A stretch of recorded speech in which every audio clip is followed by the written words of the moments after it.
আসসালামু আলাইকুম। বিনোদন বাংলায় আপনাদের সবাইকে অনেক অনেক শুভেচ্ছা। আজকে আমি কন্টেন্টটা শুরু করতে যাচ্ছি সদ্য সমাপ্ত সাফ আন্ডার 20 ম্যাচ চ্যাম্পিয়নশিপে, যেটাতে বাংলাদেশ চ্যাম্পিয়ন হওয়ার গৌরব অর্জন করে। বাংলাদেশ ফাইনালে ইন্ডিয়াকে 4-3 গোলে টাইব্রেকারে পরাজিত করে এবারে 2026-এর চ্যাম্পিয়নশিপটা তাদের নিজেদের নামে করে নেয়। অনেক অনেক অভিনন্দন বাংলাদেশ অনূর্ধ্ব-20 যুব দলকে। আগামীতে যাতে এই সাফল্যের ধারাবাহিকতা বাংলাদেশের যুবরা এশিয়ার মঞ্চে দেখাতে পারে, বাংলাদেশ ফুটবল ফেডারেশন যাতে অবশ্যই গুরুত্ব সহকারে এই বিষয়টা নিয়ে কাজ করে। এবার আমি আলোচনাটা শুরু করি। এএফসি আন্ডার 20 উইমেন্স চ্যাম্পিয়নশিপ, এটা বর্তমানে অনুষ্ঠিত হচ্ছে থাইল্যান্ডে। বাংলাদেশের মেয়েরা গ্রুপ এ তে আছে এবং এই গ্রুপে বাংলাদেশের অপর 3টা প্রতিপক্ষ হচ্ছে চায়না, ভিয়েতনাম এবং স্বাগতিক থাইল্যান্ড। বাংলাদেশ অলরেডি 2টা ম্যাচ খেলে ফেলছে। তারা প্রথম ম্যাচে থাইল্যান্ডের সাথে 3-2 গোলে পরাজিত হয় এবং দ্বিতীয় ম্যাচে বাংলাদেশ চায়নার সাথে 2-0 গোলে পরাজিত। প্রথম ম্যাচটা থাইল্যান্ডের কন্ট্রোলেই ছিল, বাংলাদেশ কাউন্টার অ্যাটাকে গেছে এবং বলতে পারেন খেলার ধারার বিপরীতে গোল 2টা বের করে নিয়ে চলে আসছে, কিন্তু খেলা বাংলাদেশ ধরে রাখতে পারে নাই। এটার প্রধান এবং মূল কারণ হচ্ছে বাংলাদেশের মাঝমাঠটা ছিল না। বাংলাদেশকে থাইল্যান্ড 3-2 গোলে পরাজিত করে পূর্ণ 3 পয়েন্ট অর্জন করে নেয়। অনেকে বলবে যে জেতা ম্যাচ বাংলাদেশ হারছে, না, বাংলাদেশ কিন্তু আসলে কাউন্টার অ্যাটাকে গোল 2টা করে খেলার কন্ট্রোল নিজেদের হাতে নিয়ে নিয়েছিল, কিন্তু বাংলাদেশ ম্যাচটা ধরে রাখতে পারেনি। তার একটাই কারণ ছিল, সেটা হচ্ছে বাংলাদেশের মাঝমাঠ ছিল না। যে মূল কারিগর মিডফিল্ডের মুনকি আক্তার এবং স্বপ্না রানী, এই দুইজনকে পিটার বাটলার কিন্তু এই টুর্নামেন্টে, এইবারের যে টুর্নামেন্টটা, এই টুর্নামেন্টে তেমন একটা গেম টাইম দিচ্ছে না এবং সেটা আমরা সেকেন্ড ম্যাচেও চায়নার সাথে দেখলাম। অনেকে বলতে পারে সেকেন্ড ম্যাচে চায়নার সাথে আমরা 2-0 গোলে হারছি, চায়না অনেক শক্তিশালী দল, সেই হিসাবে আমরা অনেক ভালো খেলছি। আমি বলবো যে না, মোটেও ভালো খেলি, কারণ এটা কোনো খেলার মধ্যে পড়ে না। আপনি চায়নার এন্ডে ঢুকতেই পারেন না। 90 মিনিটের খেলার মধ্যে একবার শুধু একটা অ্যাটেম্প আপনি চায়নার গোল পোস্টে নিয়েছেন, এছাড়া আপনার আর কোনো ভূমিকা ছিল না। এবং বাংলাদেশ এই নারী ফুটবল দল 2025-এ যে সাব চ্যাম্পিয়ন হয়েছে, তারপরে 2025-এ তারা কোয়ালিফাই করে ফাইনাল রাউন্ডে উঠছে।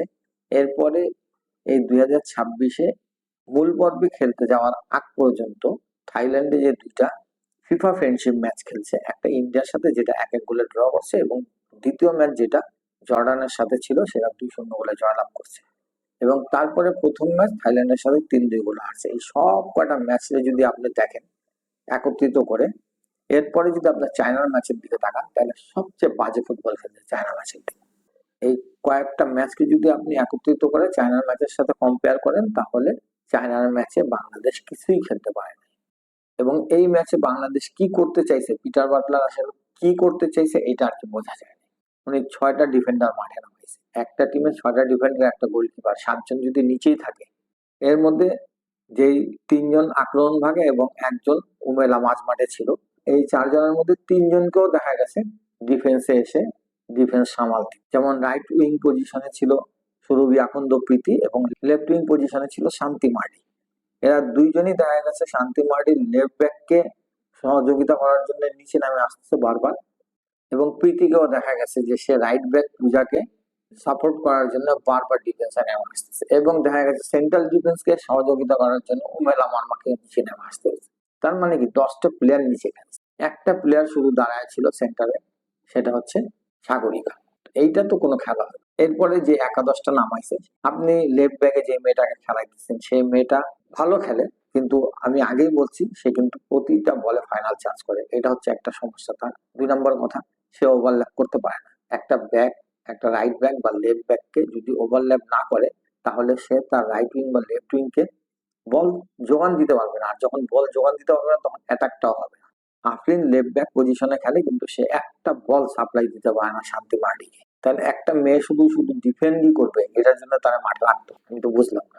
তারপর সেন্ট্রাল ডিফেন্সে আফিদা এবং সুরমা থাকা সত্ত্বেও আরেকজনকে আপনি রাখছেন চার্জিং ডিফেন্ডার হিসেবে, সেটা হচ্ছে অর্পিতা। অর্পিতার কোনো ফাংশনই নেই। 90 মিনিট ধরে সে মাঠে দৌড়াইছে, না ডিফেন্সে তার কোনো ভূমিকা আছে, না আক্রমণেও তার কোনো ভূমিকা আছে। কোন 2টা ম্যাচের মধ্যে সে 90 মিনিট করেই খেলছে, ফুল টাইম খেলছে, কিন্তু তার কোনো ভূমিকাই দেখা যায় না। এত সে মিস্টেক করছে যেটা ধারণার বাইরে।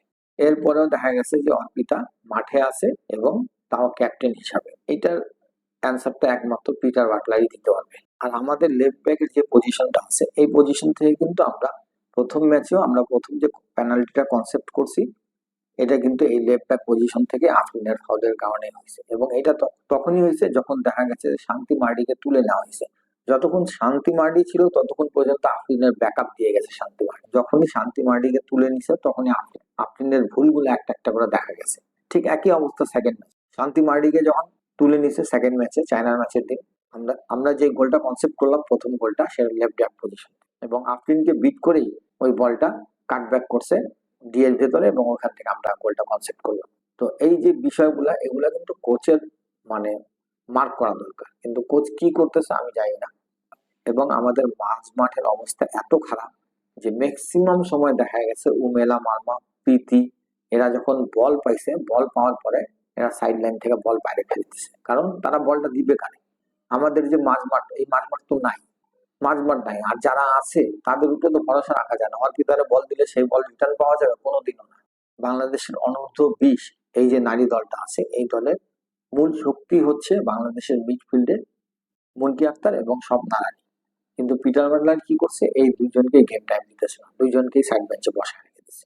একটা কথা মনে রাখতে হবে, বাংলাদেশের এখন যে দলটা আছে অনূর্ধ্ব-20 মেয়েদের, এই দলটার মধ্যে 4জন প্লেয়ার আছে যারা সবচেয়ে বেশি অভিজ্ঞ এবং তারা টেকনিক্যালি, ফিজিক্যালি এবং মেন্টালি অনেক স্ট্রং। এই 4জনের মধ্যে প্রথম হচ্ছে আফিদা খন্দকার, দ্বিতীয় হচ্ছে স্বপ্না রানী, তৃতীয় হচ্ছে মুনকি আক্তার এবং চতুর্থ হচ্ছে উমেলা মার্মা। আফিদা খন্দকার খেলতেছে, উমেলা মার্মা খেলতেছে, মুনকি ও স্বপ্না রানী এদের দুইজনকে কোচ একেবারেই গেম টাইম দিতেছে। বাংলাদেশের মেয়েরা এখন যে টুর্নামেন্টটা খেলতেছে এটা এশিয়ার টপ লেভেলের একটা টুর্নামেন্ট, এটা সাব চ্যাম্পিয়নশিপ না। এখানে আপনার নতুন একটা মেয়েকে দিয়ে মাঝমাঠটা দখলে রাখতে চাইবেন, এটা কোনোদিনও হবে না। এবং এই সিদ্ধান্তটা যে একেবারে আত্মঘাতী, এটা লাস্ট 2টা ম্যাচে আমরা হারে হারে টের পাইছি। আমি আশা করি পিটার বাটলার এটা উপলব্ধি করতে পারবে।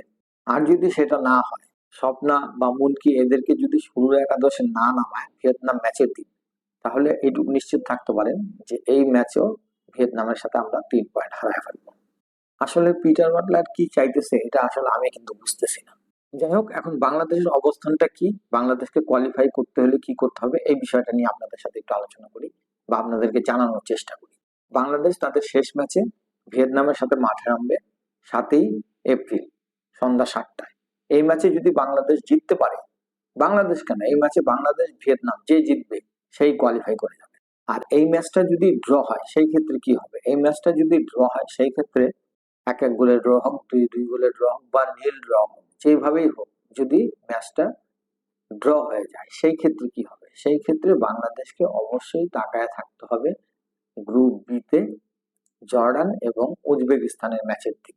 ওই ম্যাচ যদি ড্র হয়ে যায় তাহলে বাংলাদেশ কোয়ালিফাই করে যাবে। আর যদি ওই ম্যাচটায় রেজাল্ট হয়ে যায় তাহলে বাংলাদেশকে তাকায় থাকতে হবে গ্রুপ সির দিকে। গ্রুপ সিতে যে ম্যাচটা আছে তাইওয়ান এবং ইন্ডিয়া, সেই ম্যাচটাও যদি ড্র হয়ে যায় তাহলে বাংলাদেশ কোয়ালিফাই করে যাবে। কিন্তু সেই ম্যাচটাও যদি রেজাল্ট হয়ে যায় তাহলে বাংলাদেশের জন্য আর কোনো সুযোগ থাকলো না। তবে বাংলাদেশের জন্য সবচেয়ে সহজ সমীকরণ, বাংলাদেশের শেষ ম্যাচ যেটা ভিয়েতনামের সাথে আছে সেই ম্যাচটাতে বাংলাদেশকে জয়লাভ করতে হবে, তাহলে বাংলাদেশকে আর কারোর দিকে তাকায় থাকতে হবে না, বাংলাদেশ সরাসরি কোয়ার্টার ফাইনালে চলে যাবে। তবে হ্যাঁ, আর একটা কথা আপনাদেরকে জানিয়ে দিতে চাই, সেটা হচ্ছে যে প্রত্যেকটা দলের 2টা করে খেলা শেষ হয়ে যাওয়ার পরে থার্ড বেস্ট টিমের প্রতিযোগিতায় কোন 3টা দল আগে আছে সেটা আপনাদের সামনে একটু তুলে ধরছি। বাংলাদেশ 2টা ম্যাচ খেলছে, কোনো জয় নাই, 2টাতেই হারছে। বাংলাদেশ গোল খাইছে 5টা এবং গোল দিছে 2টা। বাংলাদেশের গোল অ্যাভারেজ -3। চাইনিজ টাইপের 2টা খেলা হয়েছে, কোনো জয় নাই, 2টা পরাজয়। তারা 7 গোল খাইছে, কোনো গোল দিতে পারে নাই, তাদের গোল ডিফারেন্স হচ্ছে -7। উজবেকিস্তান, তাদেরও 2 খেলা হয়ে গেছে, কোনো জয় নাই, 2টা পরাজয়। তারা 8 গোল খাইছে, কোনো গোল দিতে পারে নাই, তাদের গোল ডিফারেন্স হচ্ছে -8। তো আপাতত দেখা যাচ্ছে যে বেস্ট থার্ড টিম পজিশনে বাংলাদেশ 1 নম্বরে আছে, চাইনিজ তাইপে 2 নম্বরে আছে এবং উজবেকিস্তান 3 নম্বরে আছে। তো ঠিক আছে, ইনশাল্লাহ ম্যাচের আগে আবার আপনাদের সাথে দেখা হবে। আজকের মতো আপনাদের সবার কাছ থেকে বিদায় নিচ্ছি। আসসালামু আলাইকুম ওয়া রাহমাতুল্লাহ।